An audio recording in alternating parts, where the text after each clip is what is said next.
Ya,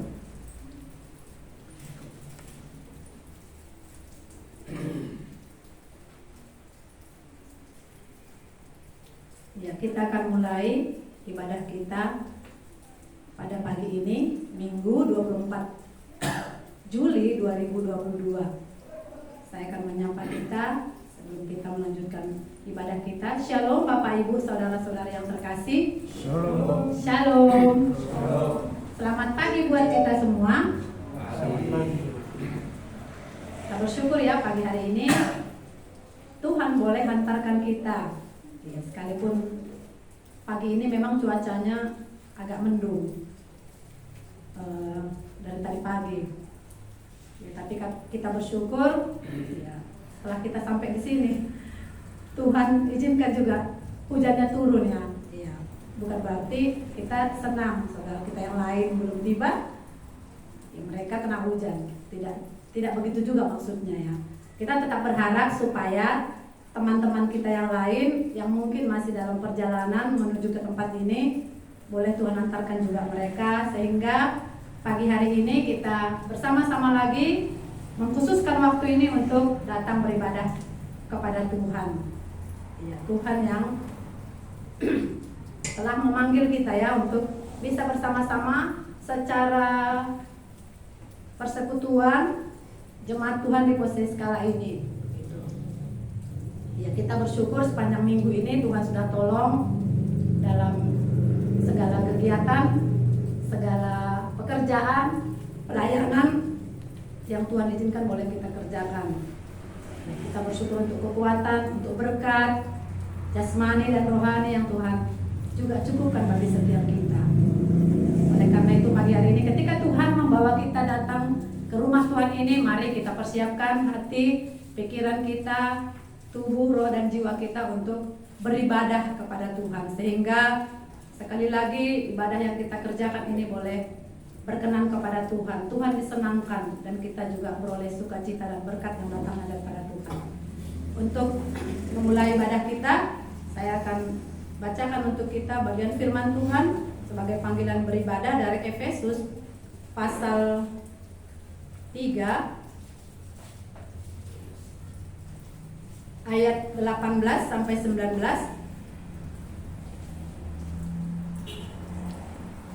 Efesus pasal 3 ayat 18 sampai 19. Demikian firman Tuhan. Aku berdoa supaya kamu bersama-sama dengan segala orang kudus dapat memahami betapa lebarnya dan panjangnya dan tingginya dan dalamnya kasih Kristus, dan dapat mengenal kasih itu sekalipun ia melampaui segala pengetahuan. Aku berdoa supaya kamu dipenuhi di dalam seluruh kepenuhan Allah. Sekali lagi saya bacakan. Aku berdoa supaya kamu bersama-sama dengan segala orang kudus dapat memahami betapa lebarnya dan panjangnya dan tingginya dan dalamnya kasih Kristus, dan dapat mengenal kasih itu sekalipun ia melampaui segala pengetahuan. Aku berdoa supaya kamu dipenuhi di dalam seluruh kepenuhan Allah. Ya, ini doa Paulus ya kepada jemaat di Efesus, supaya jemaat itu dapat memahami ya betapa lebarnya, dalamnya, tingginya, panjangnya kasih Kristus. Dan hari ini juga doa kita ya kepada Tuhan, supaya kita yang hadir di tempat ini boleh memahami begitu dalamnya kasih Tuhan, begitu lebarnya kasih Tuhan, panjangnya kasih Tuhan, dan tingginya kasih Tuhan kepada kita. Ya. Kita akan berdoa sebelum kita melanjutkan ibadah ini. Mari kita berdoa secara pribadi apa yang Tuhan mau untuk boleh kita kerjakan di dalam ibadah ini. Biarlah itu yang boleh kita mohonkan kepada Tuhan. Kita berdoa secara pribadi.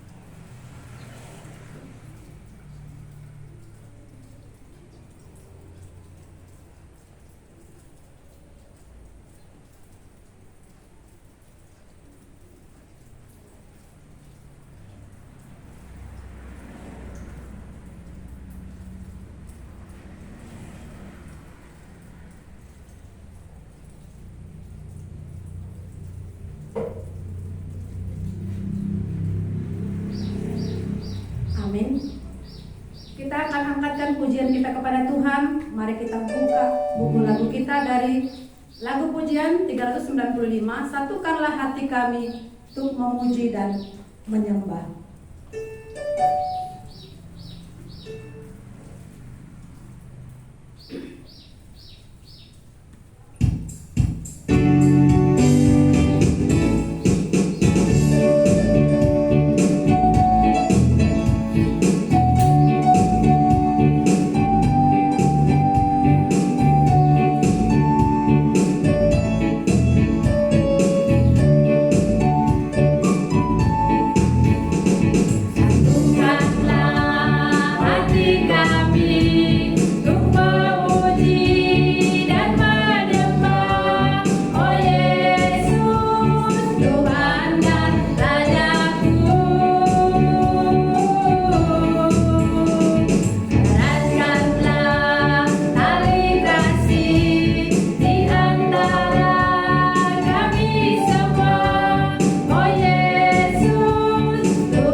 Kita di sini ya untuk memuji dan menyembah Tuhan, supaya tali kasih kita satu dengan yang lain boleh semakin erat ya. Kan itunya salah satu mungkin tujuannya ya. Kita boleh bertemu setiap minggu ya di rumah Tuhan ini, supaya tali kasih di antara kita boleh semakin erat, kita boleh semakin saling mengasihi satu yang dengan yang lain. Dan itu bisa terjadi ketika kita terlebih dahulu menerima kasih Allah yang besar itu ya. Ya memang kalau kita belum mengalami kasih Allah yang begitu besar itu, bahkan sebesar dunia ya, karena begitu besar kasih Allah akan dunia ini, ya, maka di sanalah bisa terjadi seperti yang tadi. Kita bisa saling mengasihi, kita bisa tali persaudaraan kita bisa semakin erat. Kalau belum, ya mungkin bisa sesaat, tapi ketika ada hal yang tidak seperti yang kita pikirkan, bisa juga kita akhirnya apa? Mundur, kan gitu ya. Iya, saya berharap kita yang hadir di sini ini sudah mengalami kasih Allah yang besar itu ya. Karena itulah yang memungkinkan kita, yang memampukan kita bisa saling mengasihi satu dengan yang lain, sekalipun dia tidak seperti yang kita pikirkan dan harapkan. Kita rupanya seperti apa? Sudah seperti yang Allah pikirkankah kita? Kan enggak ya. Ada banyak kejahatan yang kita lakukan, tapi Allah mau mengasihi kita. Sudah seharusnya kita yang sudah mengalami kasih Allah itu bisa juga mengasihi orang lain yang mungkin ya seperti yang saya katakan tadi, tidak seperti yang kita pikirkan. Kita akan teruskan memuji Tuhan. Mari kita memuji Tuhan dari buku lagu kita nomor 94. Ya. Mari kita katakan, betapa besar kasih-Mu Allahku. 94. Pagi ini lewat pujian ini kita diingatkan oleh Tuhan betapa besar kasih-Nya kepada kita, sehingga Dia memberikan anaknya yang tunggal ya, supaya saya dan saudara tidak binasa tetapi beroleh hidup yang kekal. Lagu ini kembali mengingatkan kita. Oleh karena itu kita yang sudah menerima kasih Allah yang besar itu, mari kita memuji Tuhan dari lagu pujian ini dari hati kita. Mari kita bangkit berdiri, mari kita katakan, betapa besar kasih-Mu Allahku, sehingga Kau berikan Yesus padaku, supaya aku tidak binasa, melainkan beroleh hidup yang kekal. Dan itulah pagi ini alasan kita untuk menyembah Tuhan, Allah yang sudah menyelamatkan kita. Mari kita bangkit berdiri. 94.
yang kami kenal di dalam pribadi Tuhan Yesus Kristus, kepadamu-lah segala pujian, penyembahan, hormat kami nyatakan pagi hari ini ya Tuhan.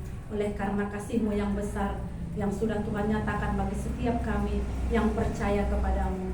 Engkau rela meninggalkan surga itu, mati di atas kayu salib itu ya Tuhan, untuk menebus, untuk mengampuni dosa kami, untuk mengampuni segala kejahatan dan pelanggaran kami, sehingga kami tidak binasa tetapi beroleh hidup yang kekal. Itulah pagi hari ini alasan kami memuji Tuhan, menyembah Tuhan dari hati kami, sebab perbuatan besar itu sudah kami rasakan, sudah kami alami dalam setiap kehidupan kami, sehingga kami tidak lagi ragu ya Tuhan akan keyakinan keselamatan yang sudah Tuhan kerjakan, yang sudah Tuhan taruhkan dalam hati setiap kami. Kami bersyukur ya Tuhan untuk keselamatan yang sudah Tuhan berikan itu, oleh karena anugerah-Mu kepada setiap kami.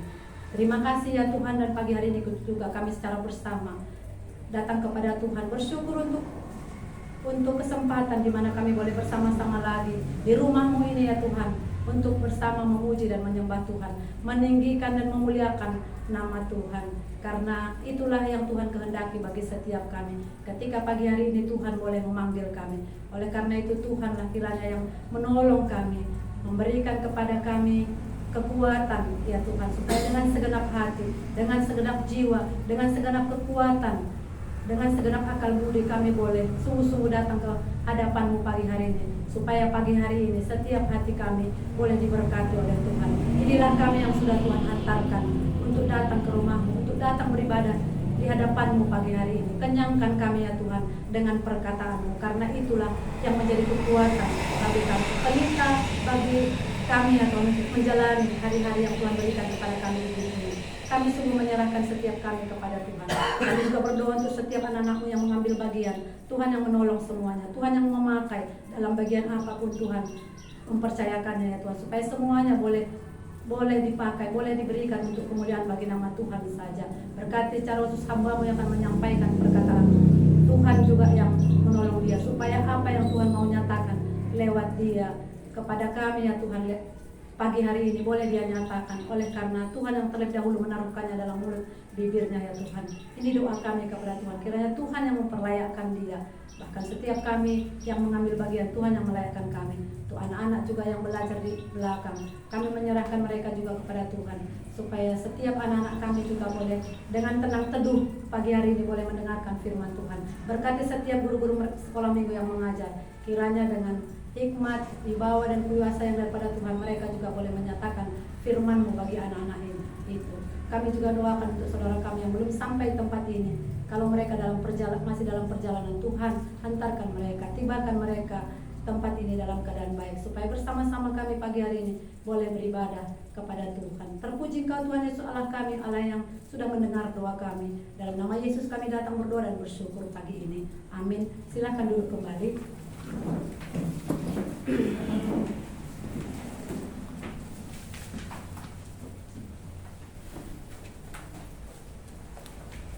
Bukan kita yang telah mengasihi Allah ya, yang lebih dulu mengasihi Allah, tapi Allah yang telah lebih dahulu mengasihi kita. Ya, kalau bukan karena Allah yang mengasihi kita, tidak ada juga kekuatan kita untuk mengasihi Tuhan, bahkan mengasihi sesama manusia. Kita akan melanjutkan ke dalam ruang kesaksian, tapi sebelumnya kita akan memuji nama Tuhan dari buku lalu kita nomor 333. Kita nyanyikan mengasihi lebih sungguh, 333. Dan setelah ini kami serahkan kepada yang bersaksi hari ini, ada Laura ya, diberikan ruang untuk itu. 333. Kita nyanyikan mengasihinya dulu ya.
Terima kasih untuk kesempatannya.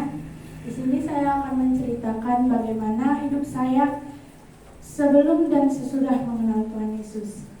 Diawali dengan latar belakang saya, hidup di keluarga yang sudah kedua orang tua sudah percaya gitu ya. Jadi sebelum mengenal Tuhan pun dengan pribadi gitu aku udah sering gitu mendengar firman Tuhan. Setiap pagi kami di rumah saat teduh gitu sama-sama. Dan di rumah itu juga ada peraturan gitu, kalau nggak saat teduh lebih baik tidak usah pergi ke sekolah gitu. Jadi dulu sebelum aku menerima Tuhan Yesus, aku merasa terbebani gitu kalau saat teduh, karena kayak anak SD pada umumnya mereka pagi-pagi tuh bisa nonton TV dulu gitu, main-main dulu baru bisa berangkat ke sekolah gitu. Kalau aku bangun pagi saat teduh, siap saat teduh, mandi langsung pergi berangkat ke sekolah gitu. Nggak ada waktu nonton TV, itu nggak ada kayak keinginan untuk bangun pagi aja.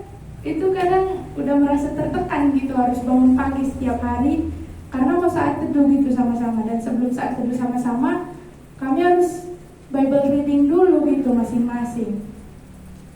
Jadi itu ku jalani tapi nggak sejahtera gitu, nggak suka gitu, karena kayak untuk apa sih harus saat teduh tiap pagi gitu, kalaupun hari Minggu ibadahnya ke gereja gitu. Tapi kata mama itu harus, karena setiap hari mau melakukan kegiatan harus diawali dengan firman Tuhan. Tapi aku terbebani dengan itu gitu. Dan aku sering mendengar Roma 6 ayat 23, sebab upah dosa adalah maut gitu. Aku manusia yang berdosa, tapi aku pada waktu itu tidak mengerti.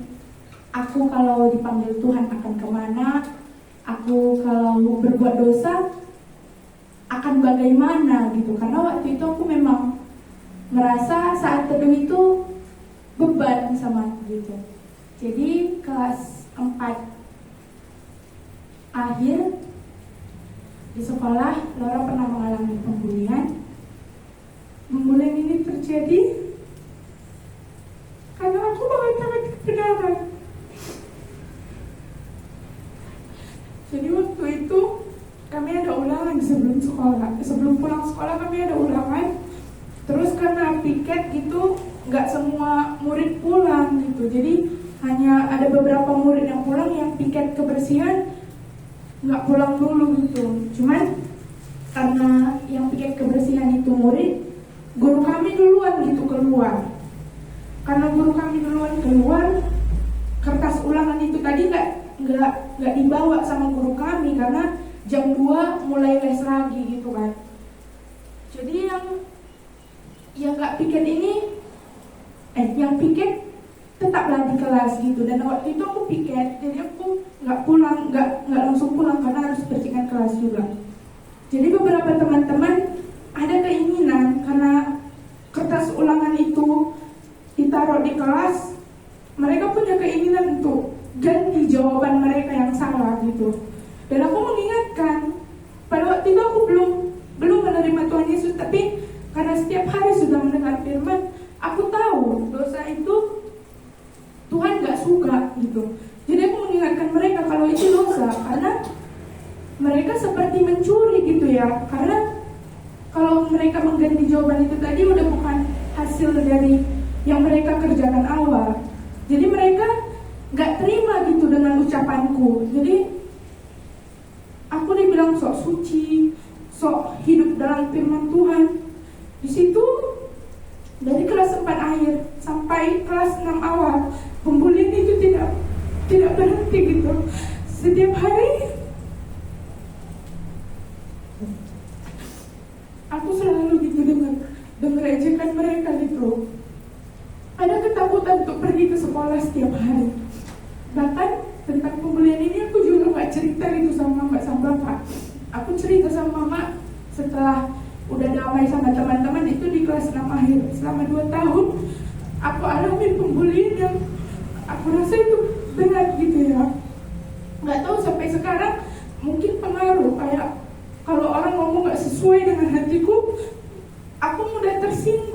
gitu. Aku merasa kayak kalau orang ngomong sesuatu yang aku nggak terima, kayak aku apa kayak gitu kali ya orangnya gitu.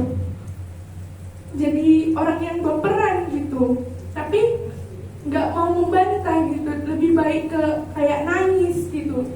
Kalau aku membantah kayak jadi makin ribut gitu kan. Jadi aku kalau orang ngomong nggak sesuai sama yang aku pikirkan gitu, aku jadinya nangis gitu. Orang mikir gitu aja baperan, gitu aja nangis. Bentar aja cuman dibilang gitu pun udah nangis gitu.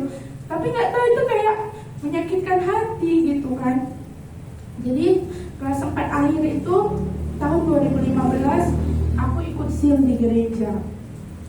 Hari pertama, hari kedua itu sebenarnya ikut awal karena banyak teman-teman yang ikut, jadi aku ikut gitu, bukan memang karena keinginan aku mau mendengar firman Tuhan. Tapi di malam terakhir kami ada penantangan siapa yang mau menerima Tuhan Yesus.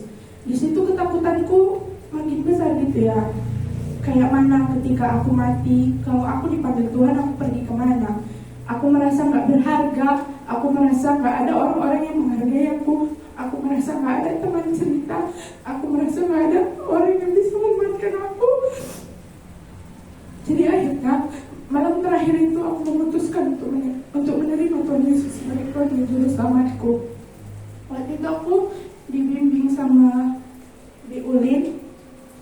Waktu itu ketika menerima Tuhan Yesus, aku akukan semua dosaku, aku ceritakan semua masalah pergumulan yang aku alami, aku serahkan semua sama Tuhan.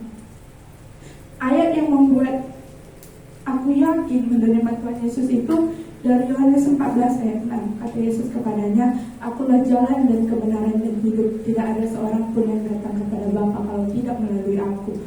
Dari situ aku yakin ternyata jalan satu-satunya menuju Bapa, jalan satu-satunya menuju surga itu hanya Tuhan Yesus, tidak ada yang lain. Jadi ayat ini yang meyakinkan aku untuk menerima Tuhan Yesus sebagai Tuhan dan Juru Selamatku. Aku juga dikuatkan dari Yesaya 43 ayat 4. Oleh karena engkau berharga di mataku dan aku mengasihi engkau, gitulah Tuhan. Aku merasa ketika sudah menerima Tuhan Yesus, merasa kuat gitu ya. Ternyata ada seseorang yang mengasihi aku tanpa memandang fisik, tanpa memandang apapun. Tuhan mau menerima aku dengan keadaan aku yang bagaimanapun gitu. Aku terkesan dengan ayat ini. Ternyata aku berharga di mata Tuhan. Dari sini aku merasa semakin kuat gitu untuk menghadapi apapun yang aku alami. Bersama Tuhan aku pasti bisa. Sekalipun gak ada yang menikmati aku, gak ada yang mendukung aku di situ pun, tapi kalau ada Tuhan aku pasti bisa gitu. Jadi dari pulang SIL ini itu masih kelas 4 akhir, lanjut ke kelas 5 ke kelas 6. Sebenarnya ada satu guru yang tahu tentang pembulian ini, cuma dia yang menguatkan aku tiap pagi. Dia jumpain aku gitu di tangga kayak semangat ya Laura untuk hari ini gitu. Dan guru itu adalah Miss Linda yang pernah ibadah di sini juga gitu. Setiap hari dia nunggu aku di tangga, kalau nggak di gerbang dia memberikan semangat gitu. Dia tahu tentang pembulian ini di sekolah. Jadi cuman dia yang menguatkan aku setiap pagi gitu pergi ke sekolah. Aku mau ke sekolah cuman karena mempertahankan supaya aku bisa belajar. Selain itu sebenarnya aku nggak mau lagi pergi ke sekolah. Aku merasa di sekolah itu aku nggak dihargai. Aku nggak punya teman-teman yang bisa diskusi bareng sama aku. Waktu itu Miss Linda menyarankan sama teman-teman kami diskusi kalau harus berdamai gitu satu sama yang lain. Di kelas 6 akhir karena udah mau tamat-tamat di situ kami maaf-maafan gitu ya. Aku maafkan mereka gitu, tapi luka itu kayak masih di dalam hati gitu. Tapi aku bersyukur karena hal ini terjadi. Tuhan membentuk mentalku menjadi orang yang lebih kuat dari sebelumnya. Tuhan membentuk mentalku menjadi orang yang gak gampang menyerah gitu tuh apapun. Ketika aku aku sudah berdamai dengan teman-teman, baru aku ceritakan sama mama semuanya di rumah. Dan mama tahu pemulihan ini ketika aku sudah cerita, tapi aku tenang karena aku sudah berdamai gitu. Aku kuat karena Tuhan bilang aku berharga di mata Tuhan gitu. Masuk ke SMP, ke SMA, perjalanan pertobatanku nggak selalu mulus gitu ya, jatuh bangun. Tapi di SMP akhir sampai awal SMA kemarin itu aku benar-benar jatuh ke dalam dosa. Aku menjauh dari Tuhan. Aku menunda-nunda saat teduh. Aku mengandalkan diriku sendiri. Aku merasa aku bisa sendiri karena aku merasa aku tuh kuat. Karena aku tidak mengandalkan Tuhan, aku mengandalkan manusia. Nilaiku pun anjlok, nilai rapotku turun. Mungkin orang menganggap hal ini sepele, nilai rapot biasa. Tapi Tuhan ternyata menegur aku. Aku tuh bukan apa-apa kalau nggak ada Tuhan. Kau tuh nggak ada harganya kalau bukan karena aku. Aku sadar ternyata ketika aku jauh dari Tuhan, hidupku akan semakin hancur. Aku akan terus tergoda dengan kegiatan-kegiatan yang Tuhan tidak senang gitu, bergaul dengan teman-teman, hidup seperti teman-teman, cara berbicara, sikap hidup seperti mereka yang tidak mengenal Tuhan. Awalnya aku hanya tergiur karena ketika aku hidup seperti mereka, aku akan lebih cepat gitu mendapatkan teman, akan mudah bergaul dengan siapapun. Tapi ternyata Tuhan gak suka. Tuhan tegur aku, kau tuh bukan apa-apa kalau bukan karena aku, kata Tuhan. Jadi karena aku jatuh ke dalam dosa, aku merasa ragu akan masa depanku. Tuhan, aku kayak mana nanti ketika tamat? Apa yang akan aku lakukan? Apa yang aku dapatkan ketika aku tamat SMA? Aku ragu untuk masa depan, aku ragu untuk semua cita-cita yang aku impikan. Aku ragu kalau itu akan tercapai. Tapi kata Tuhan dari Amsal 1 ayat 7, takut akan Tuhan adalah permulaan pengetahuan gitu. Jadi ketika aku taat, Tuhan akan menambahkan ilmu pengetahuan kepada aku gitu. Jadi ternyata kalau aku hidup di dalam Tuhan, aku akan menjadi pintar. Aku akan menjadi anak yang juga bisa menjadi berkat untuk teman-temanku gitu. Hidup tampil beda. Dari Amsal 23 ayat 18 juga, karena masa depan sungguh ada, kata Tuhan. Jadi masa depan itu sungguh ada. Ini menguatkan aku gitu ya, untuk tidak ragu hidup di dalam Tuhan. Dan aku ditegur dari ayat 1 Korintus 6 ayat 20, karena kamu telah dibeli dan hargamu telah lunas dibayar. Muliakanlah Allah dengan tubuhmu. Hal ini menegur aku gitu. Aku tuh sudah dibayar Tuhan. Ada orang, ada Allah seperti Yesus mau mati di kayu salib dan aku nggak bayar. Dia mau mati di kayu salib hanya untuk menebus dosaku. Aku sudah dibeli Tuhan. Aku sudah ditebus. Dan aku harus memuliakan Allah dengan tubuhku. Ayat-ayat ini menguatkan saya untuk saya hidup di dalam Tuhan, supaya sebagai orang muda saya juga harus bisa menjadi berkat untuk teman-teman gitu, berani tampil beda gitu. Hal ini menguatkan saya untuk semakin hidup taat gitu, walaupun sulit tapi Tuhan menguatkan. Saya yakin Tuhan akan memberikan kekuatan. Ketika aku taat, Tuhan akan memberikan jalan untuk masa depanku. Terima kasih yang bisa saya bagikan.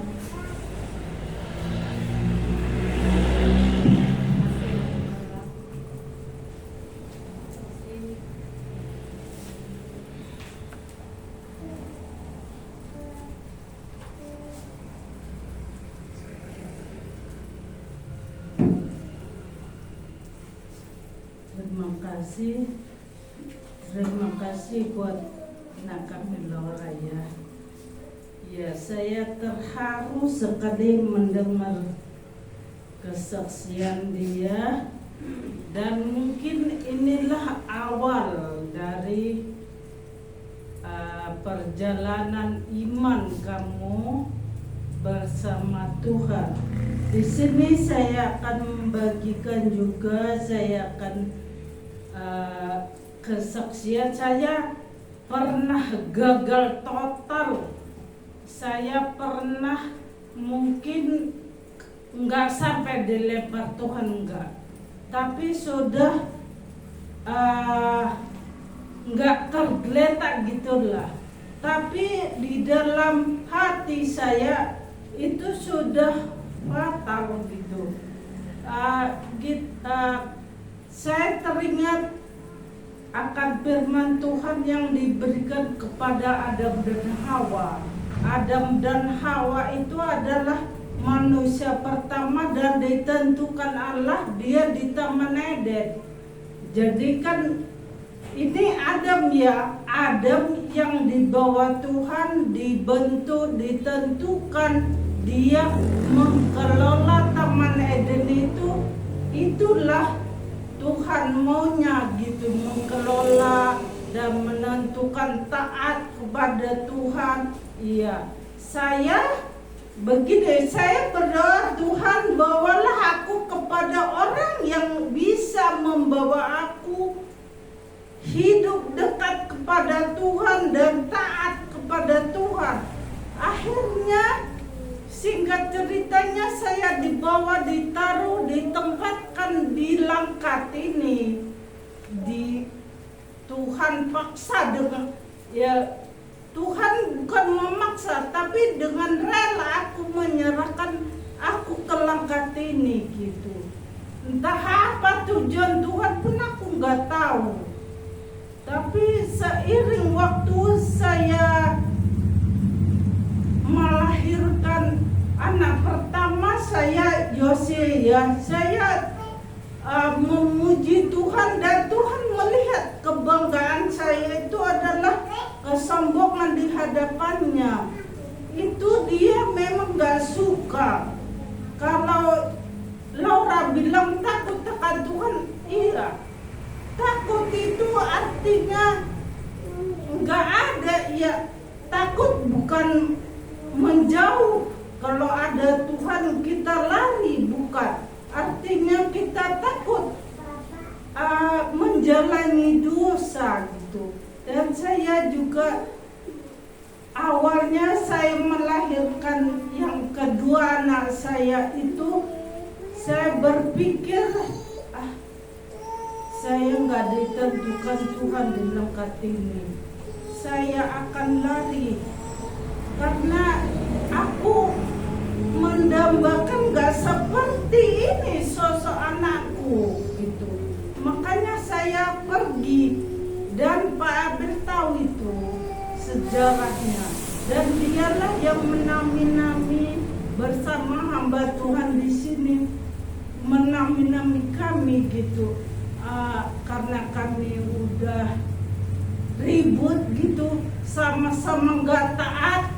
Kalau taat tadi nggak gitu, karena nggak taatnya saya, sepertinya nggak gini anak yang saya rindukan.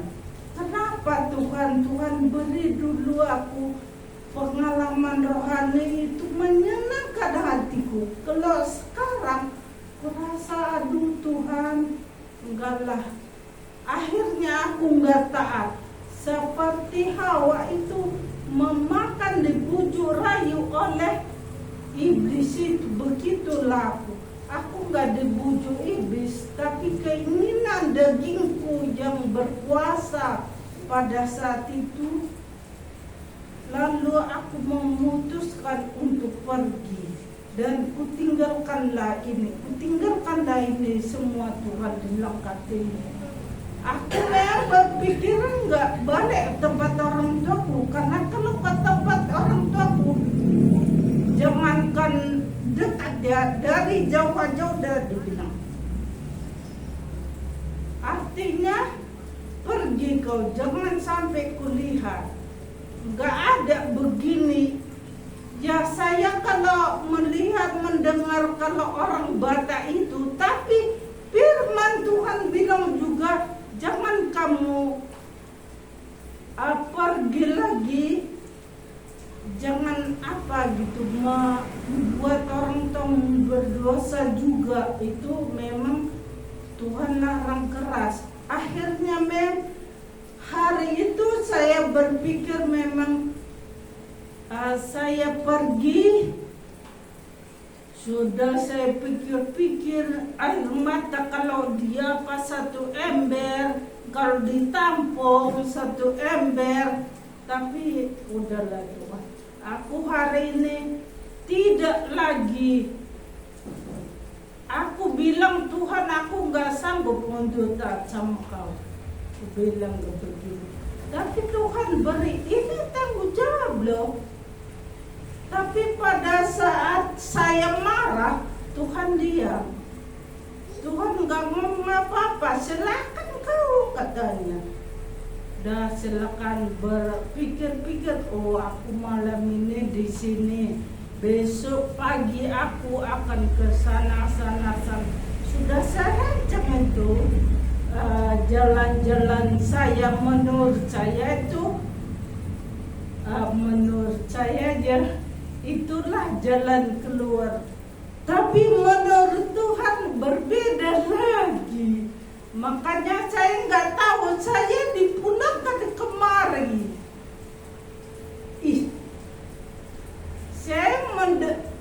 Saya pikir-pikir ya, waktu kejadian itu saya nggak berpikir. Setelah kejadian itu baru saya pikir, saya dipulangkan ke lengkap lagi, pikirku. Padahal otak ini aku nggak sanggup lagi untuk langkah ini menanggung ini semua. Nggak begini yang kucita-citakan, nggak gini harapanku. Tapi Tuhan terus bersabar dan akhirnya saya memang terima hal itu. Memang itulah ketidaktaatan itu. Sudah diinjak saya, bukan dilempar. Kalau firman Tuhan itu kamu terlempar, kamu akan miskin. Kamu itu yang saya dapat dari PIB ya. Waktu itu dibilang kamu gak terlempar, tapi saya bawa sini lagi. Kalau Hawa tadi sama Adam diusir oleh Tuhan, saya cuma dapat dihukum, sampai dihukum saja, nggak sampai diusir. Itulah ngerinya kalau kita tidak taat kepada Tuhan. Karena pertama sekali sudah kita tekan kontrak, aku mau menyerahkan hidupku kepada Tuhan. Itu saya ingat. Tapi perjalanan ini prosesnya juga nggak segampang membalikkan telapak tangan. Itu saya berumur 34 tahun. Dibilang dokter 35 ke atas melahirkan itu rawan. Tapi saya itu 34, tapi kok kenyataannya begitu. Itu berarti saya putar-putar. Oh, berarti Tuhan mengatur itu semua. Gitu. Saya berikan hati saya kepada Tuhan kembali. Tuhan, betullah aku, karena ketidaktaatanku ini membuat aku menderita. Tapi sekarang udah kulihat memang Tuhan nggak kulihat secara sempurna, tetapi jalan-jalannya itu saya melihat kalau Tuhan memberkatiku di lekat ini. Terima kasih.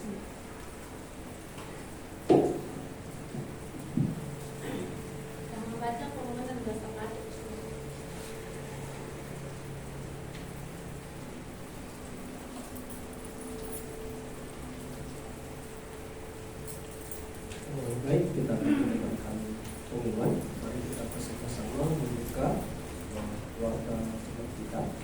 Bagian yang keempat itu ada beberapa kegiatan.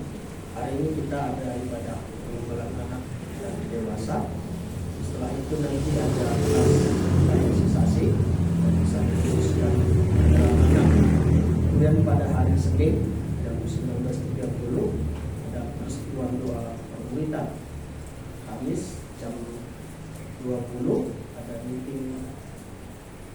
pos. Hari Jumat jam 17 ada persekutuan anak jemaat gembira. Hari Sabtu kita akan mempersiapkan tempat di Tanjung Langkat, karena minggu depan kita akan beribadah bersama-sama di sana jam 9. Baik, mari kita berdoa. Ya Tuhan, Allah pencipta langit dan bumi, kami bersyukur kepadamu Tuhan, karena Engkau masih memberikan kesempatan pada kami bersama-sama hari ini memuji nama Tuhan. Kami bersyukur buat pertolongan Tuhan. Kami bersyukur buat semua yang boleh Tuhan nyatakan bagi kami masing-masing. Kami tahu Tuhan punya rencana di dalam setiap kehidupan kami.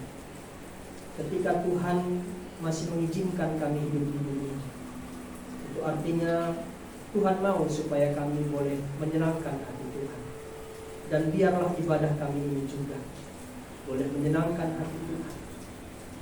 Begitu juga Tuhan, kalau ada beberapa kegiatan yang akan kami kerjakan dalam 1 minggu ini, kami berdoa kiranya Tuhan yang menolong supaya kegiatan-kegiatan yang kami kerjakan itu tetap menyenangkan hati Tuhan, dan kami boleh memberkati orang-orang yang ada di sekitar kami, sehingga dengan demikian Tuhan, nama-Mu boleh dimuliakan dalam kehidupan kami.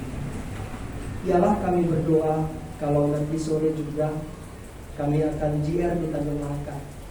Kami akan bergabung di sana untuk melakukan persiapan-persiapan untuk minggu depan. Kami akan mengadakan pesta jemaat. Kami akan mengadakan acara baptisan kudus, ada penyerahan anak, dan juga kami melakukan perjamuan kudus. Oleh karena itu Tuhan, persiapan demi persiapan kami mohon kiranya Allah yang menolong. Untuk dana, untuk semua yang kami butuhkan, kiranya Allah yang menolong. Terkhusus kami berdoa buat hamba-Mu yang sudah Tuhan persiapkan untuk menyatakan kebenaran-Nya.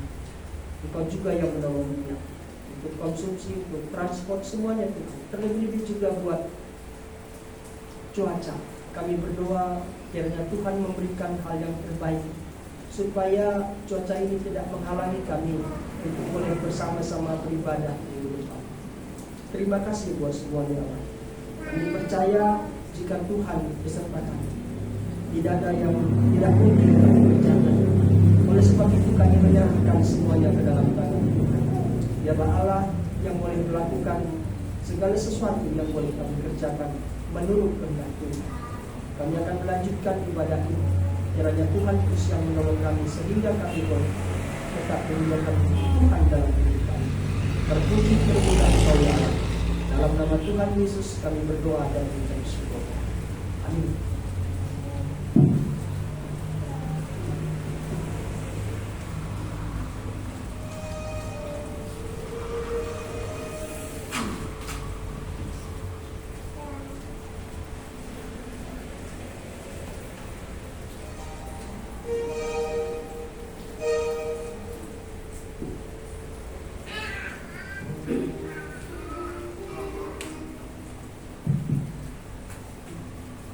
Bersyukur ya, hari ini kita boleh menyaksikan apa yang disampaikan oleh Aura tadi. Saya secara pribadi terharu mendengarnya. Jadi adalah Tuhan yang terus mengerjakan sesuatu yang baik dalam kehidupannya ketika dia sudah mengambil keputusan berjalan bersama dengan Tuhan. Adanya Tuhan di atas semuanya. Memang seperti yang dikatakan tidak ada yang mulus. Bukan hanya Laura, kami juga orang tua ini mengalami hal yang sama. Tapi ada Tuhan yang senantiasa bersama dengan kita. Sudah bisa dihapus air matanya Laura. Karena dia, saya lihat masih mungkin terbawa ini. Ya, kita akan melanjutkan ibadah kita. Ya, pagi hari ini mari kita kembali mempersiapkan hati pikiran kita ya untuk mendengarkan firman Tuhan. Kalau Tuhan sudah menunjukkan kasih-Nya kepada kita lewat kematiannya di atas kayu salib, bagaimana kita menunjukkan kasih kita kepada Tuhan? Satu yang saya mengerti, mengasihi Tuhan itu melakukan perintahnya. Itu yang saya mengerti ya. Dan itu juga yang Tuhan katakan lewat firman-Nya. Apa kata Tuhan hari ini kepada kita? Ya, kita akan bersama-sama mendengarkannya. Oleh karena itu sekali lagi mari kita siapkan hati pikiran kita untuk menerima firman Tuhan. Hati yang berpuasa. Berpuasa untuk apa? Berpuasa untuk mengasihi Tuhan dan juga mengasihi sesama. Mari kita bangkit berdiri, kita akan menyambut firman Tuhan dari lagu pujian kita nomor 24. Aku mengasihi Engkau Yesus dengan segenap hatiku. Aku mengasihi Engkau Yesus dengan segenap jiwaku.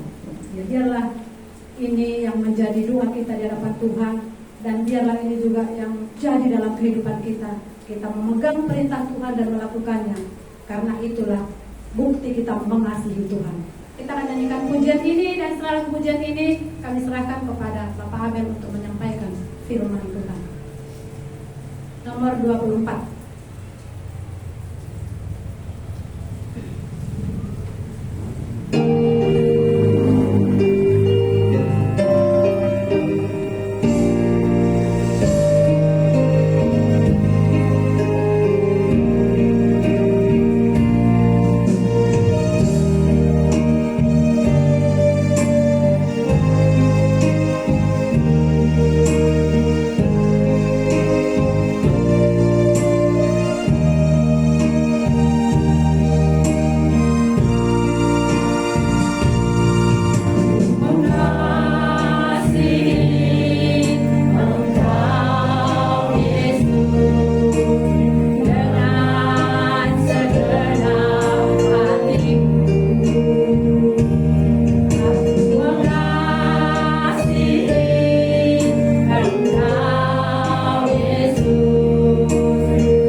Yesus Allah kami, Allah yang mengasihi kami dari surga, biar kami jangan Tuhan hari ini berdoa kepada Tuhan, menaikkan ucapan syukur kami kepada Tuhan karena kasih-Mu yang begitu besar. Terima kasih Tuhan, tiap-tiap jemaat Tuhan yang Tuhan sudah lemparkan, sehingga kami bisa bersama-sama memuji, memuliakan nama Tuhan, akan kami mau mendengar perkataan Tuhan. Layakkan hamba-Mu yang terbatas dalam kata-kata Tuhan, kiranya Roh-Mu yang kudus yang mengajari kami semua, yang menyampaikan Mu Tuhan, kiranya mengajari kami, berkati pada kami hari ini. Dalam nama Tuhan Yesus kami berdoa dan bersyukur. Amin. Silakan Ibu.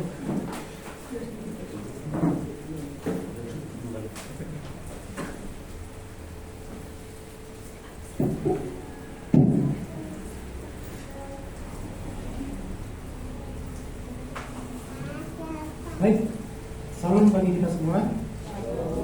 Ya.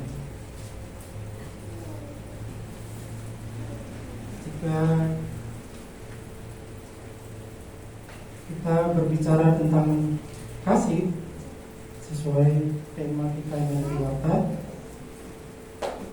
Hati yang Berkuasa bagian 15, dan isinya kita akan berbicara tentang kasih.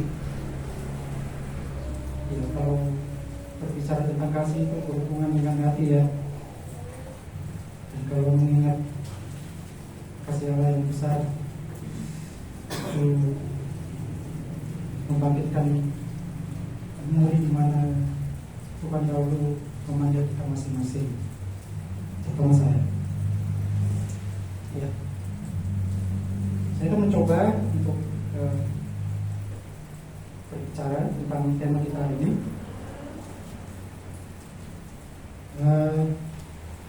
Menurut Kamus Besar Bahasa Indonesia, kasih artinya perasaan sayang.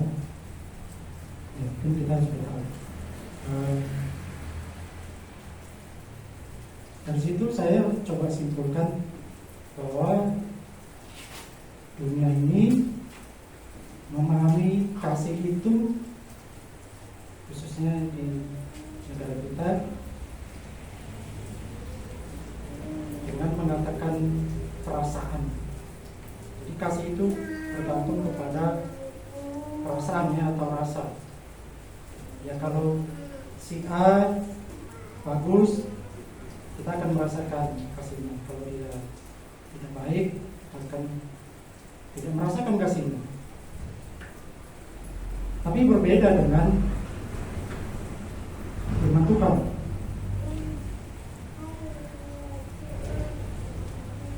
Yohanes 3 ayat 16 itu sangat jelas ya, menyatakan, dan Pak Pendeta juga sudah memaparkannya di minggu kedua dengan panjang lebar, jadi saya tidak akan membahas terlalu jauh. Saya akan bacakan. Karena begitu besar kasih Allah akan dunia ini, sehingga Ia telah mengaruniakan Anaknya tunggal, supaya setiap orang yang percaya kepadanya tidak binasa, melainkan beroleh hidup yang kekal.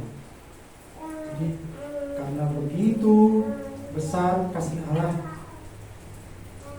poin yang pertama mengatakan kasih Allah yang besar sumber kekuatan kita untuk mengasihi Tuhan.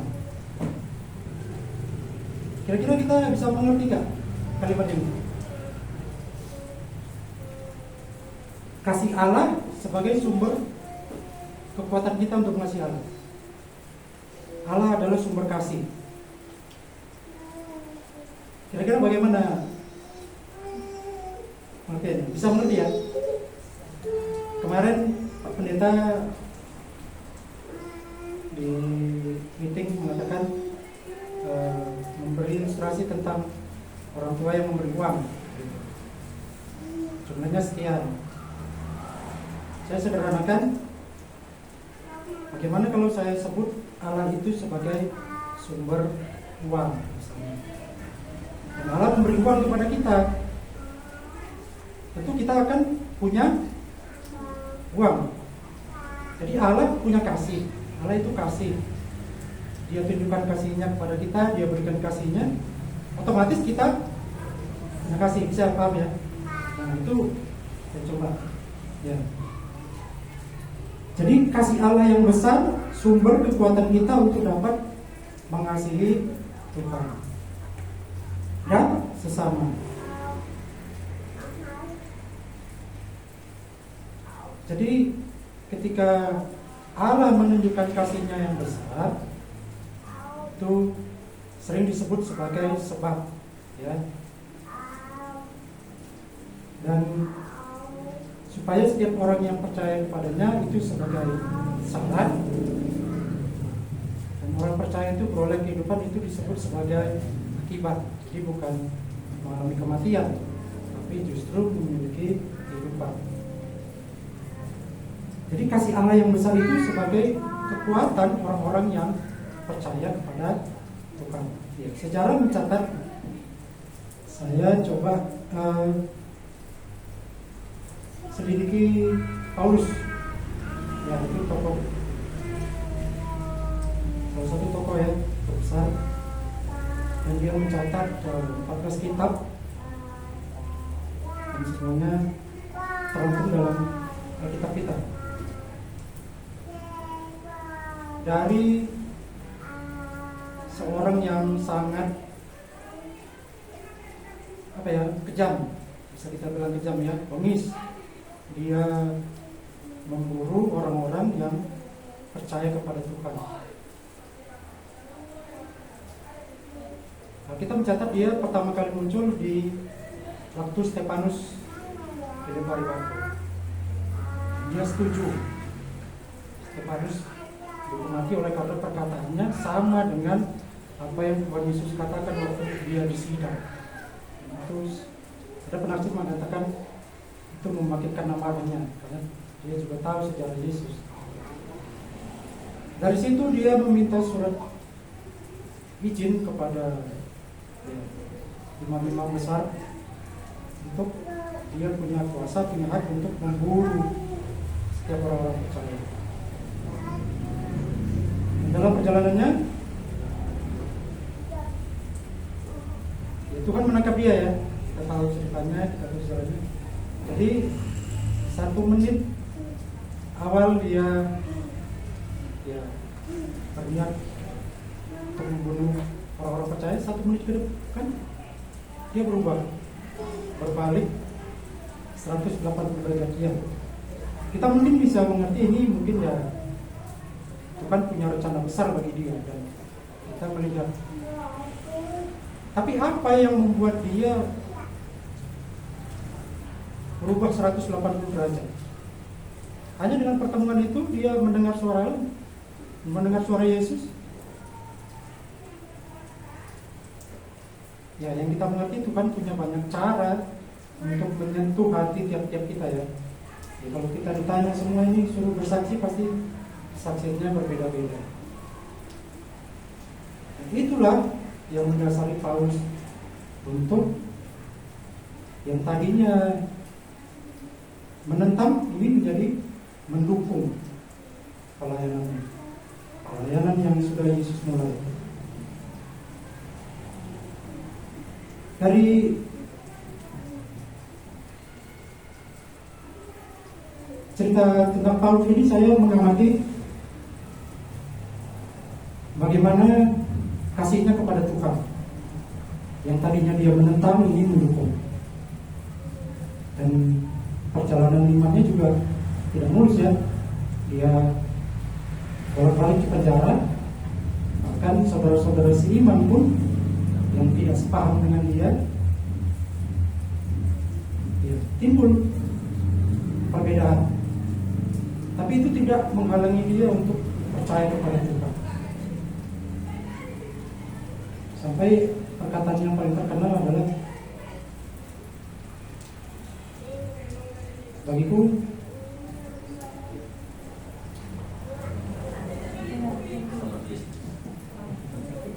iya, mati adalah keuntungan, hidup adalah bersama dengan Kristus. Ini suatu pernyataan iman yang saya nggak temukan di bagian lain ya, tapi di dalam maknanya. Dia mengasihi Allah, ya dia menganggap sampah yang selama ini dia miliki.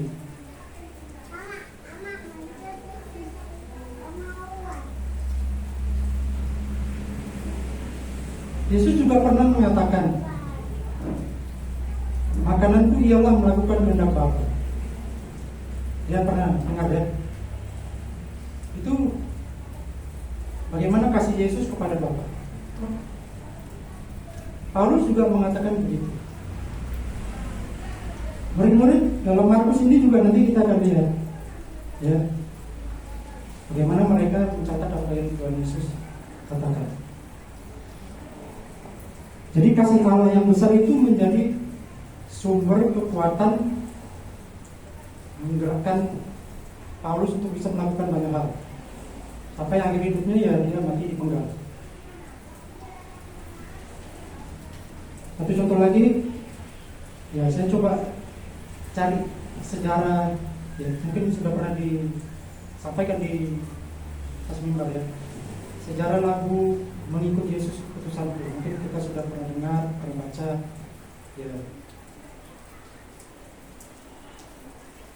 Awalnya ini bukan lagu, tapi hanya pernyataan iman. Ada orang percaya di India, nama daerahnya Assam. Dia percaya kepada Allah.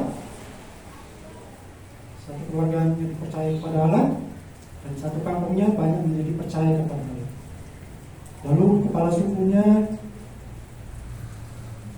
tidak suka, dan dia menangkap, dan mulailah terjadi penyiksaan. Dimulai dari anaknya, istrinya, sampai dia sendiri.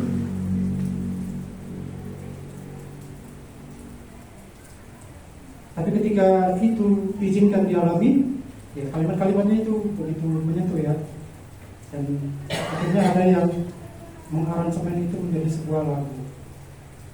Itu sampai mengikut Yesus adalah keputusan itu. I have decided to follow Jesus. Itu yang dia mengatakan. Bahkan ada kesaksian orang-orang percaya itu disebut sebagai Jesus freak, ya, penggila Yesus. Ada di daerah-daerah lain yang mengalami hal-hal yang sama. Jadi kalau berbicara tentang kasih sebagai kekuatan yang menggerakkan, itu apa ya, mind blowing ya. Kadang-kadang kita mikir bisa sampai situ ya. Sedalam itu ya dia mengasihi Tuhan. Tema kita juga mencoba mendekati pada hal itu. Nah, Pak Pendeta juga mengatakan kalau para misionaris melihat pelayanan kita, aduh, itu nggak ada apa-apanya kalau para misionaris itu menantang maut ya dalam pelayanan misinya. Nah, kita pelayanan di sini ini sudah berat, kita rasa yang udah capek.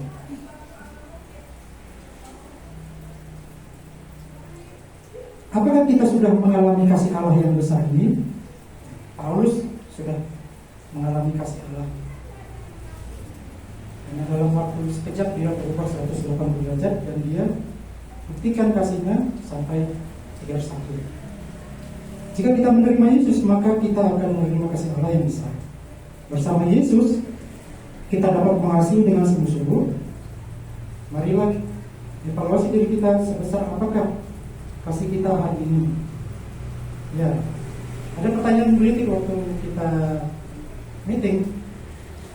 Jika Pak Abel dikasih uang 1 juta dan ada pengemis, berapa yang dikasih?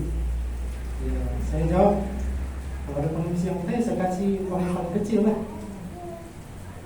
1 juta kan besar nilainya ya. Itu menggambarkan ya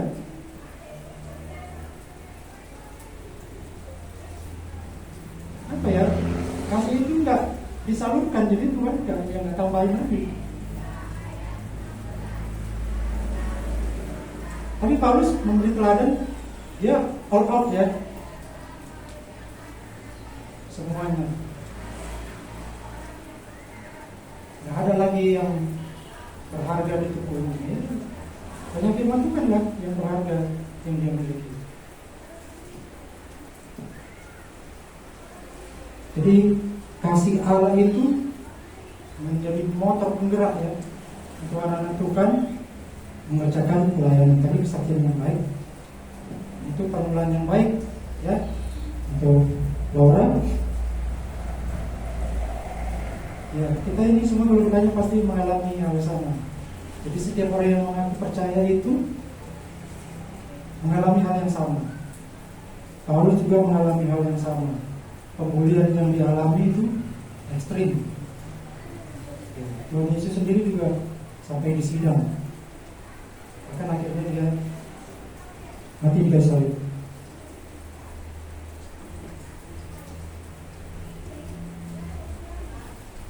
Jadi kasih Allah itu menjadi sumber kekuatan anak-anak Tuhan untuk bisa mengerjakan banyak pelayanan yang dipercayakan. Jadi kalau saya tadi hanya memberikan uang yang terkecil dan sisanya itu hanya saya simpan, ya tidak ada yang baru, tidak akan bertambah. Demikian juga kalau Tuhan beri kasih pada saya, kasih saya hanya saya ini lingkungan keluarga, seperti Pak Pendeta katakan, ya orang-orang yang kenal sekitar. Kalau nggak kenal, lihat sebentar, udah ngapain, dicuekin. Itu membuka mata pikiran saya. Kasih Allah yang begitu besar untuk seluruh dunia, bukan berdasarkan sikap hidup kita, rajinnya kita beribadah, pandainya kita bernyanyi memuji Tuhan, bermain musik, pintarnya kita MC. Bukan itu ukuran Tuhan untuk mengasihi kita. Tapi ini memang sungguh-sungguh inisiatif dari Tuhan mau mengasihi. Sekalipun dia tahu suatu hari orang ini akan jatuh, orang ini akan menyalibkan dia, tapi dia tetap mengasihi. Sekalipun orang ini mungkin akan menyangkal seperti Petrus, dia tetap menunjukkan kasihnya. Itulah kasih Allah yang besar, yang tidak dibatasi oleh ukuran-ukuran pikiran kita yang kecil ini. Ini mudah dikatakan, tapi sulit dipraktikkannya. Mengasihi all out. Bisa kita lakukan ini. Kadang-kadang juga saya nggak siap dengar perkataan yang tidak baik. Ya, belakangan saya belajar sabar. Firman Tuhan katakan, matikanlah dalam dirimu. Ya, untuk marah itu kan gampang, untuk sakit hati itu gampang, untuk benci itu mudah. Tapi untuk mematikan itu yang butuh perjuangan. Mematikan amarah, benci, tidak suka, itu yang butuh semuanya. Kita butuh berdoa, minta pertolongan sama Tuhan. Saya kira Paulus ya nggak dicatat dia menangis ya, tapi dari isi hatinya ada tercatat, kami itu dianggap sudah sama seperti sampah. Jadi saya lupa bagian itu, saya akan baca. Sudah sampai seperti itulah, karena dia bolak-balik mengalami pemulihan. Ya, dari mana kekuatannya itu untuk bisa melalui itu? Ya tentu kasih Allah tadi.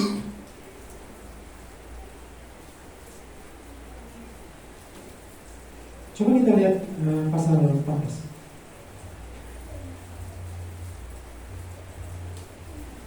Ayat 15 sampai 21.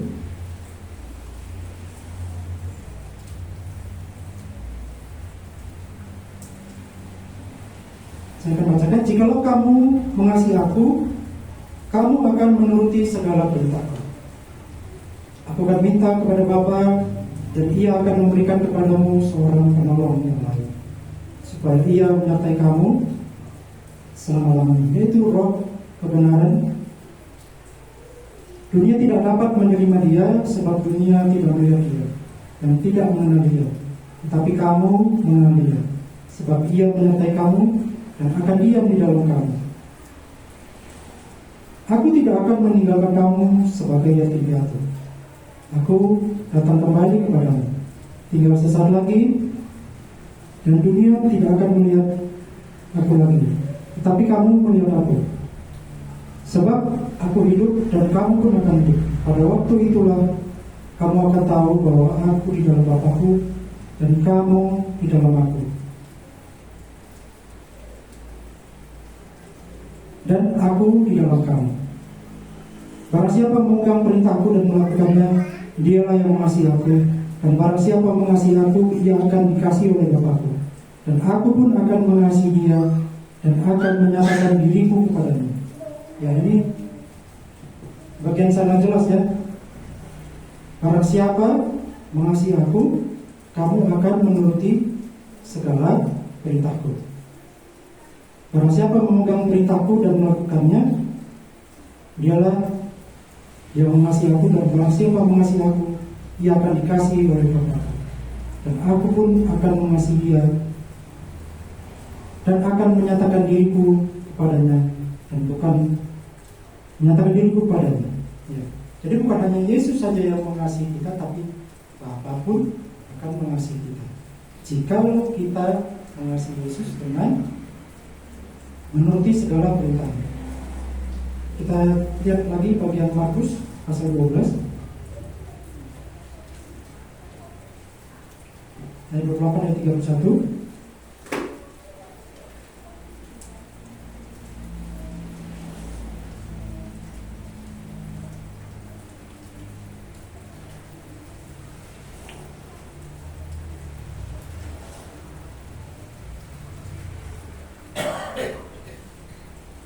Kita baca sama-sama ya. Di ayat 1, 2, 3 ya. Lalu seorang ahli Taurat yang mengenal Yesus dan orang Saduki bersoal cara dan tahu bahwa Yesus memberi jawab yang tepat kepada orang-orang itu. Datang kepadanya dan bertanya, hukum manakah yang paling utama? Jawab Yesus, hukum yang terutama ialah, dengarlah hai orang Israel, Tuhan Allah kita, Tuhan itu Esa. Kasihilah Tuhan Allahmu dengan segenap hatimu dan dengan segenap jiwamu dan dengan segenap akal budi dan dengan segenap kekuatanmu. Dan hukum yang kedua ialah kasihilah sesama manusia seperti dirimu sendiri. Tidak ada hukum lain yang lebih utama daripada kedua hukum itu. Ya. Ini yang dicatat oleh murid Tuhan Yesus, Markus. Apa yang Tuhan Yesus ajarkan. Dan ini adalah kesimpulan dari hukum Taurat ya, di mana mengasihi Allah dan mengasihi sesama. Kemarin saya tanya sama pendeta, mengasihi Allah oke lah, nggak kelihatan, ya kan? Siapa yang tahu kita mengasihi Allah sungguh-sungguh atau tidak? Saya tanya, ukurannya bagaimana mengasihi Allah dengan mengasihi manusia? Apakah berbeda atau sama? Pendeta jawab, ukurannya sama. Kalau kita mengasihi Allah ya seperti itulah kita mengasihi sesama. Berarti ini saya pikir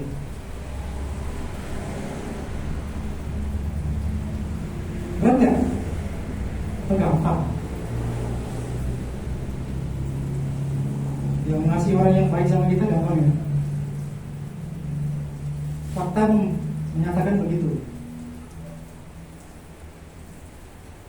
Tapi ini berbeda. Tuhan katakan, kasihlah Tuhan Allahmu dengan segenap hatimu, dan dengan segenap jiwamu, dan segenap akal budimu, dan segenap kekuatanmu. Ya, ini yang saya katakan tadi, ini hal-hal ya. Tapi tidak bisa dipisahkan hanya mengasihi Allah saja tapi tidak mengasihi sesama. Sejarah membuktikan, bahkan sampai hari ini masih terjadi ya. Ada orang yang bagaimana mengatakan, karena ini masuk itu mungkin. Ya, hanya membela Tuhan. Ya. Tapi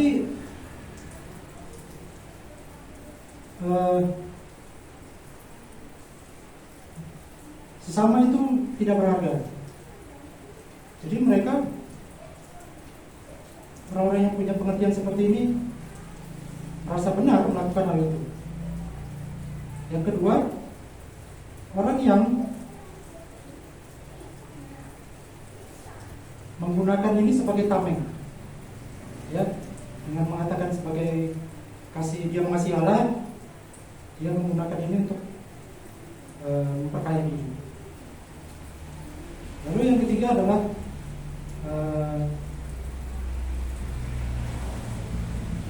orang yang hanya mementingkan mengasihi sesama, tapi Tuhan tidak diakui. Seperti orang yang memiliki pemahaman ateis ya, tidak mempercayai Allah. Jadi tiga bagian ini timpang kalau tidak sejalan.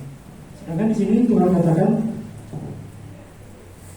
hukum yang utama yaitu mengasihi Tuhan juga mengasihi sesama. Bagaimana kita mengasihi Tuhan? Ya begitu juga kita mengasihi. Begitu juga kita mengasihi sesama. Mengasihi Allah dan sesama harus dengan sungguh-sungguh. Mengasihi adalah ciri anak Tuhan yang sudah dikasihi oleh Allah. Tuhan Yesus senang jika kita hidup mengasihi dengan segenap hati, jiwa, akal budi, dan kekuatan. Bagaimana saudara mengasihi Tuhan dan sesama?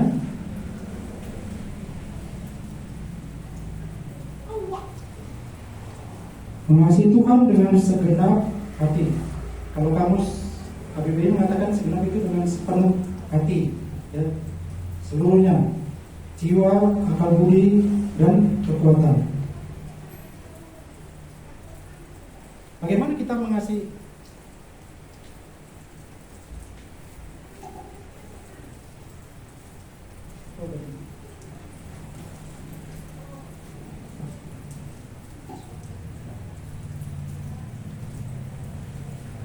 Ya, bagaimana kita mengasihi sesama, mengasihi Tuhan?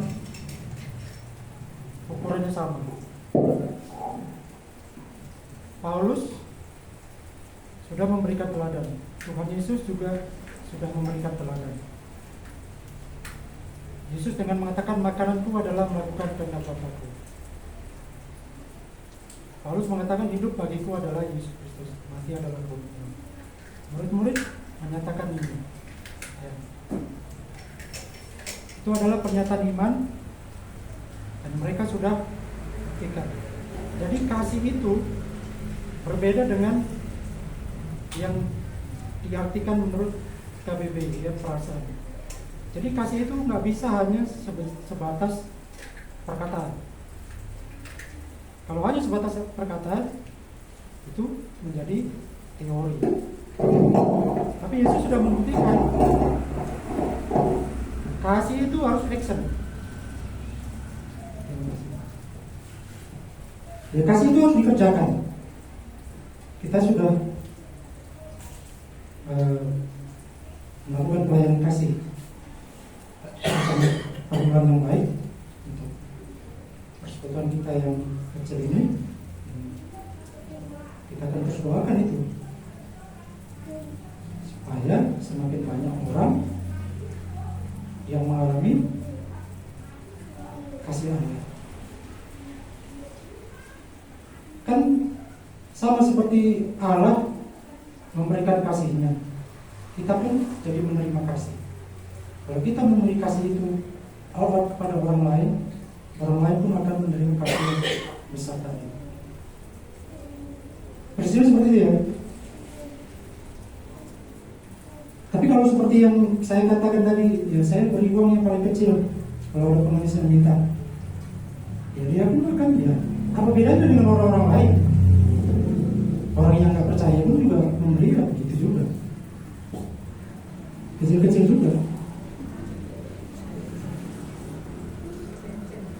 Iya, uang 2.000 banyak kata pendeta di rumah.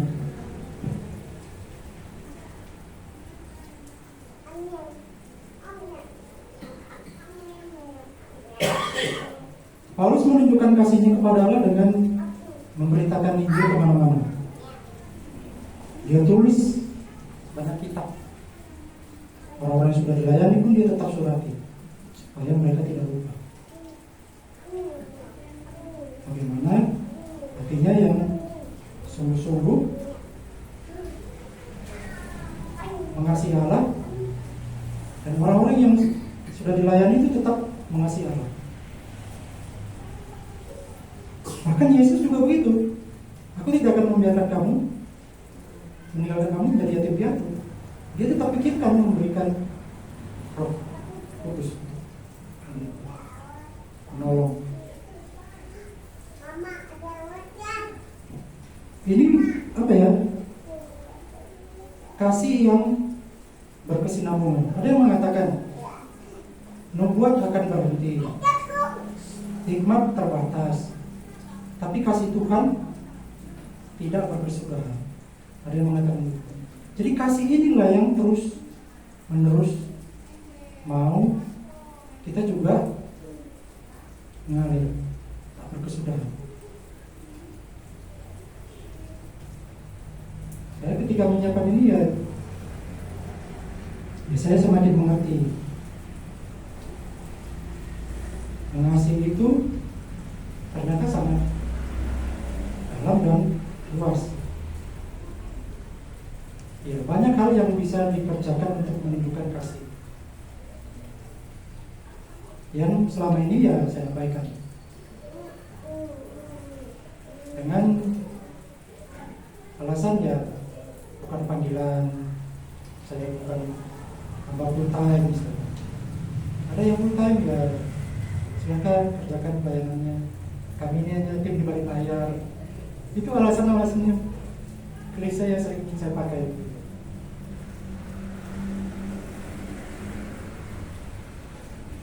Padahal kan bukan itu tujuan Allah menebus saya. Ya ini jadi pelajaran juga bagi saya. Jadi mengasihi Allah dan mengasihi sesama itu harus sama.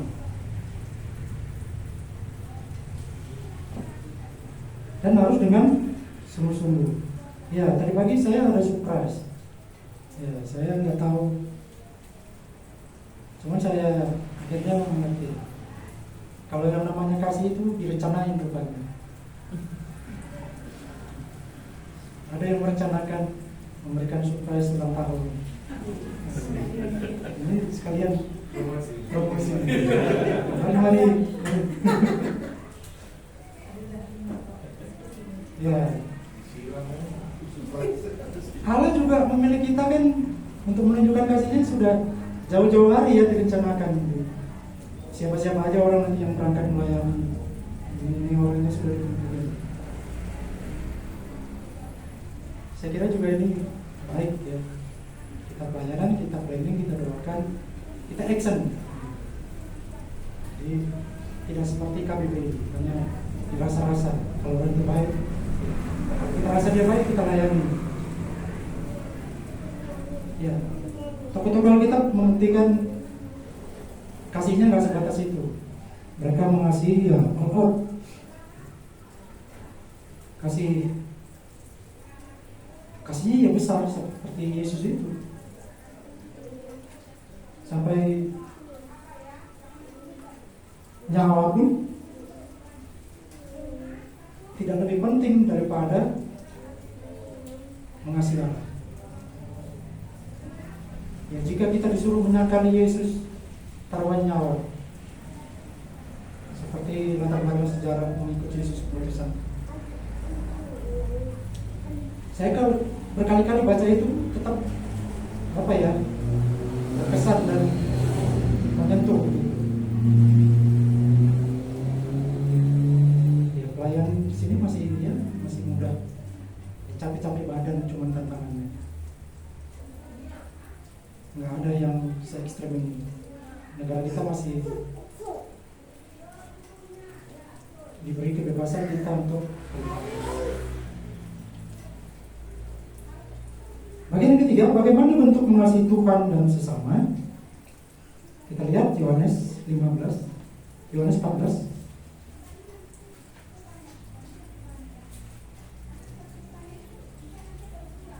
ayat 15 sampai 23.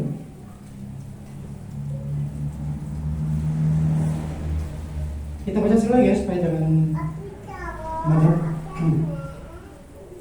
1, 2, 3 ya. Jikalau kamu mengasihi aku, kamu akan menuruti segala perintahku. Aku akan minta kepada Bapa, dan Dia akan memberikan kepada maaf. Bagian minta sudah. 1 Yohanes 4.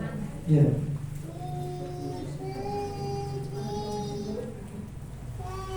Satu Yohanes pasal 4. Ya. Ayat 20 sampai 21. Ya. Kita baca sama-sama. 1, 2, 3 ya. Jikalau seorang berkata, aku mengasihi Allah, dan ia membenci saudaranya, maka ia adalah pendusta. Karena barang siapa tidak mengasihi saudaranya yang dimuliakan, tidak mungkin mengasihi Allah yang dimuliakan. Dan perintah ini kita terima itu: barang siapa mengasihi Allah, ia harus juga mengasihi saudaranya. Ya, firman Tuhan ini memberitahu kita dengan sangat jelas.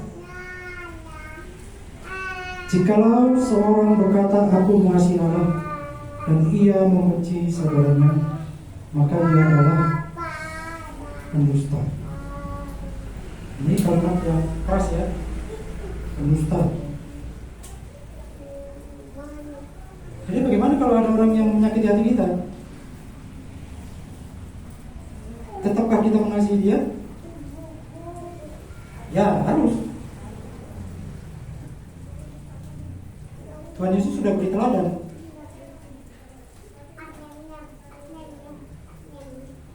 Ya, secara daging kita akan sepintas terganggu.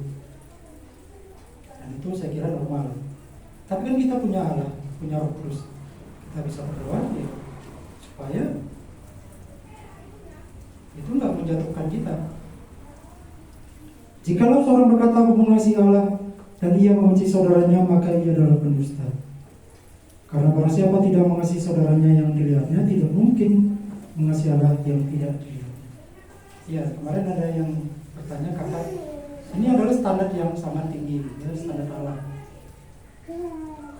Hukum yang pertama, ya, mengasihi Allah, mengasihi sesama. Siapa sesama itu? Diri sendiri kah? Anak istri? Keluarga? Apakah hanya sebatas itu? Saya kira luas ya. Di sini tidak dikatakan ya hanya sebatas keluarga. Ada.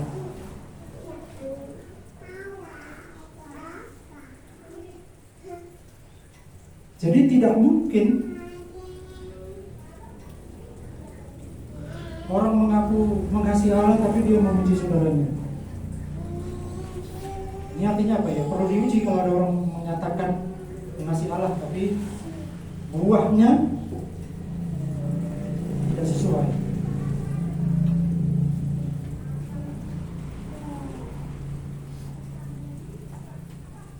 Dan perintah ini kita terima dari Dia. Barang siapa mengasihi Dia, mengasihi Allah, ia harus juga mengasihi saudaranya. Ini sangat jelas sekali.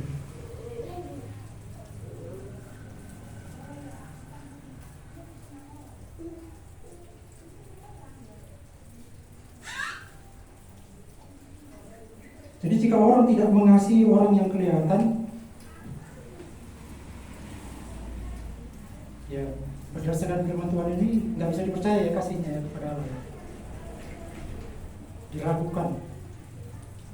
Ya, setiap itu punya pergumulan. Ada yang bersaksi juga begitu. Pasti terganggu ya. Ya kan sampai kelas berapa tadi gitu, mengalami pembelian. Dalam rumah tangga, perbedaan pendapat, beda cara kerja, beda perkataan.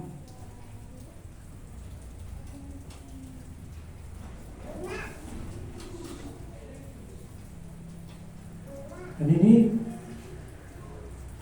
jika ia membenci saudaranya, maka ia adalah pendusta.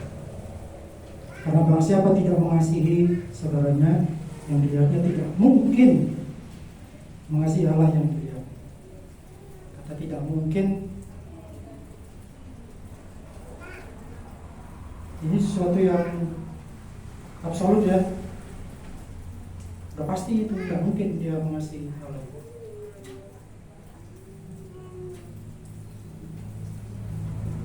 Paulus mengatakan di 1 Korintus pasal 13.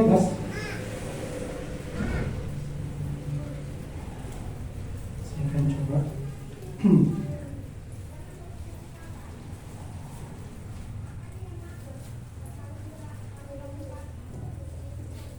Definisi kasih menurut Paulus. Saya bacakan 1 Korintus 13 ayat 4. Kasih itu sabar.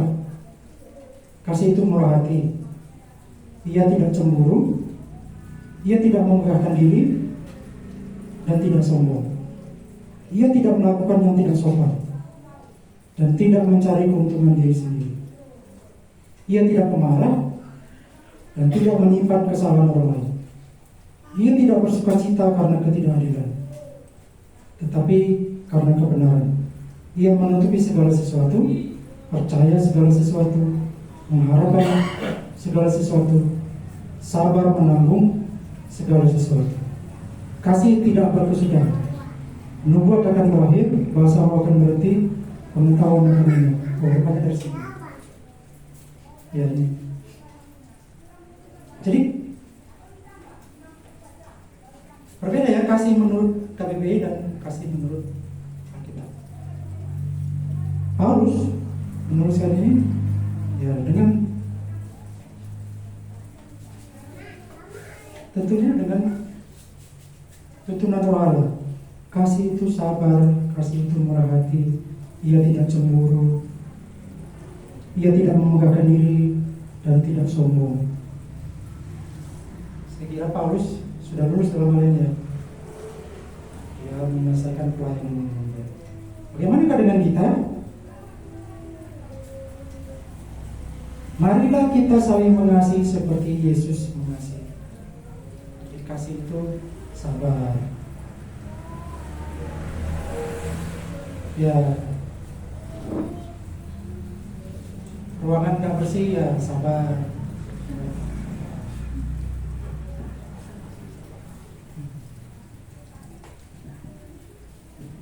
Nukang sendiri ya sabar. Kasih itu sabar. Dengar nada bicara yang agak tinggi, padahal maksudnya nggak begitu ya sabar.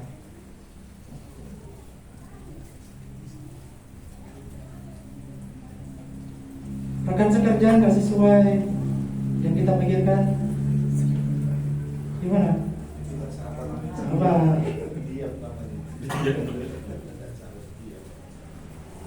Beda ya dia dengan sabar ya. Beda.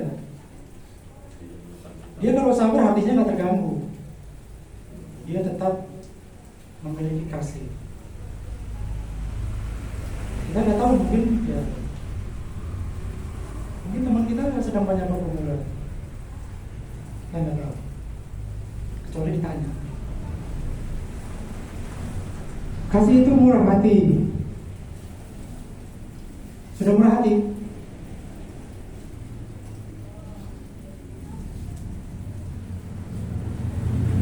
Dia tidak cemburu. Apa kita termasuk orang yang pencemburu? Dia tidak mengunggahkan diri dan tidak sombong.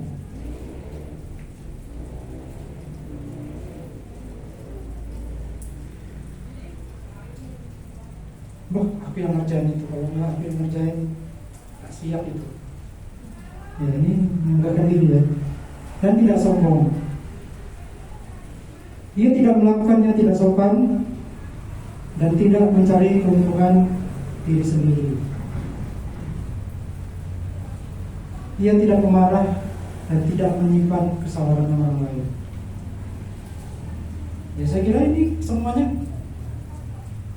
kalau tidak mengalami kasih Allah yang besar,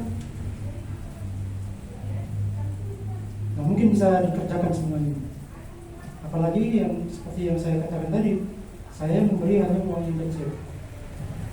Ini nggak akan bisa nilai 100. Kalau saya tidak mau ya, mengasihi. Dia tidak bersukacita karena ketidakadilan, tetapi karena kebenaran. Dia menutupi segala sesuatu, percaya segala sesuatu, mengharapkan segala sesuatu, sabar menanggung segala sesuatu. Kasih tidak berkesudahan, membuat akan berakhir, bahasa roh akan berhenti, pengetahuan akan lenyap. Jadi kasih itu tidak berkesudahan. Jadi ini adalah bentuk mengasihi Tuhan dan sesama. Ya, dengan mengasihi yang kelihatan, itu juga sama dengan mengasihi yang tidak kelihatan, Tuhan. Karena kita menunjukkan kasih yang sudah kita alami, yang sudah kita punya.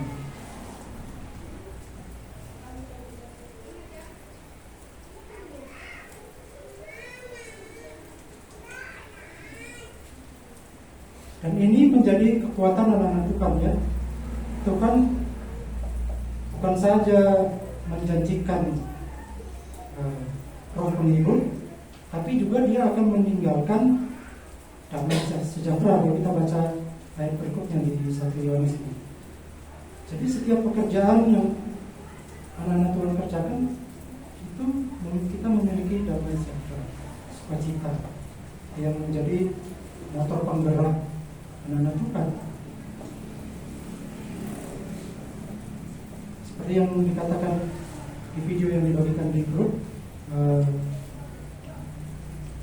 ketika iman mulai lesu ya beritakanlah Injil. Saya sudah coba. Saya nggak panjang lebar, saya cerita sama orang Chinese penjual. Saya injili dia satu ayat. Saya nggak berharap dia mengerti, tapi saya bersukacita. Benar, damai sejahtera itu ada. Itu menjadi kekuatan untuk mengerjakan lagi yang lain-lain. Bisa aja nanti yang dijumpai ya. Kalau Tuhan suruh katakan ya, katakan Injil.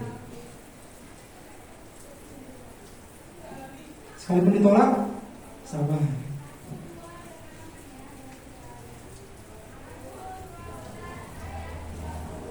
Murah hati, ya. Kita sudah mulai terapin ya. Kalau kita ada persekutuan makan dulu, ya. Ada yang murah hati, sudah mulai bagus. Kembangkan, berlomba-lomba. Akhir tahun kita ngomong ya. Iya.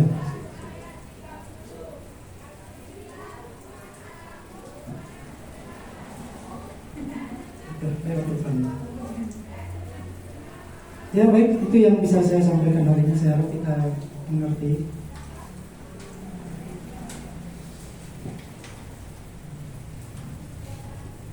Kita berdoa.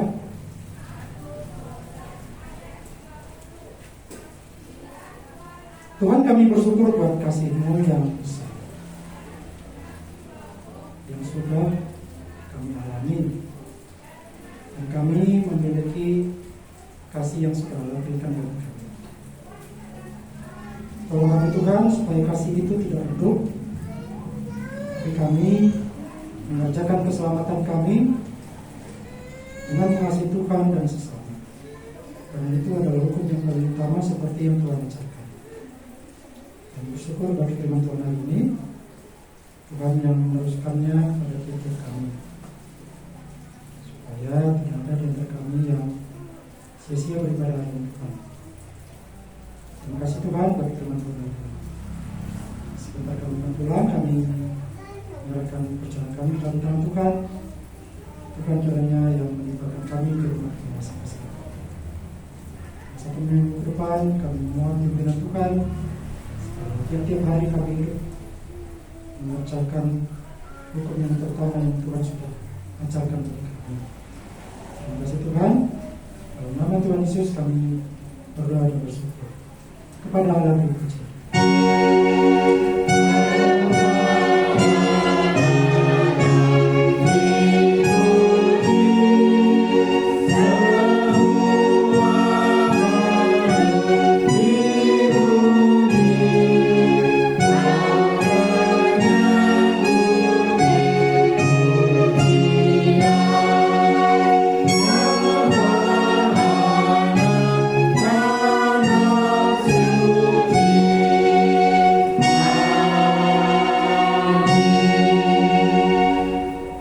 Selamat Minggu, Tuhan